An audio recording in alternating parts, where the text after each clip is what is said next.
नमस्ते दोस्तों, आज हम आपको लालच के कुआं की कहानी सुना रहे हैं।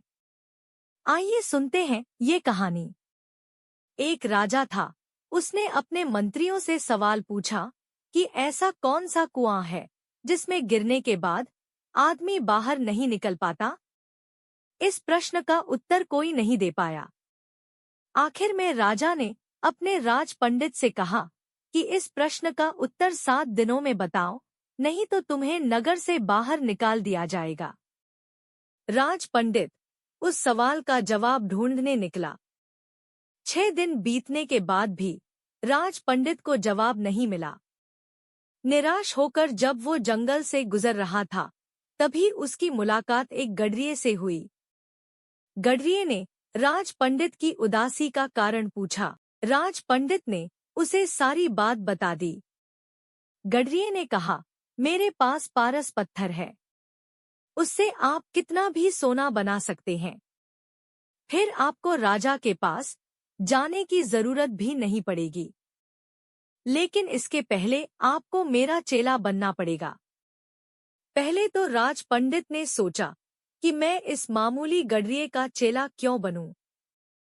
लेकिन बाद में पारस पत्थर के लालच में राज पंडित ने गडरिये का चेला बनना स्वीकार कर लिया। इसके बाद गडरिया बोला, पहले भेड़ का दूध पियो, फिर चेला बनो। राजपंडित ने कहा कि यदि ब्राह्मण भेड़ का दूध पिएगा तो उसकी बुद्धि मारी जाएगी। मैं दूध नहीं पीऊंगा। गडरिया बोला, तो जाओ, मैं पारस पत्थर नहीं दूंगा। राजपंडित बोला, ठीक है, मैं दूध पीने को तैयार हूं। गडरिया बोला, अब तो पहले मैं दूध को जूठा करूंगा, फिर तुम्हें पीना पड़ेगा। राज पंडित ने कहा, तू तो हद करता है, ब्राह्मण को जूठा पिलाएगा। गडरिये ने कहा, तो पारस पत्थर नहीं दूंगा।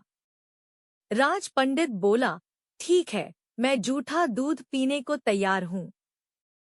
गडेरिया बोला, अब तो सामने जो मरे हुए इंसान की खोपड़ी है, उसमें दूध दूंगा, जूठा करूंगा, कुत्ते से चटवाऊंगा, फिर तुम्हें पिलाऊंगा।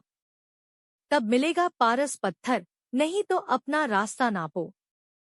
राज पंडित ने खूब विचार कर कहा, है तो बड़ा कठिन, लेकिन मैं तैयार हूं। गडेरिया बोला, मिल गया जवाब। यही तो वो कुआं है, लोभ का, जिसमें आदमी गिरता जाता है और फिर कभी नहीं निकलता।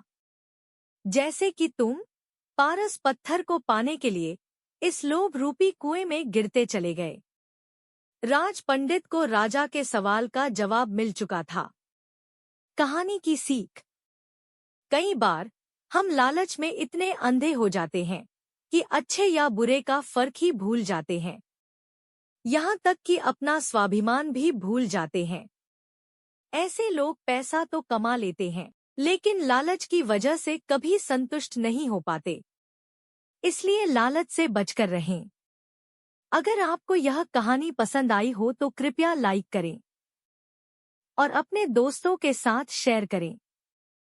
और ऐसी ही मजेदार कहानियों के लिए हमारे चैनल को सब्सक्राइब करना न भूलें।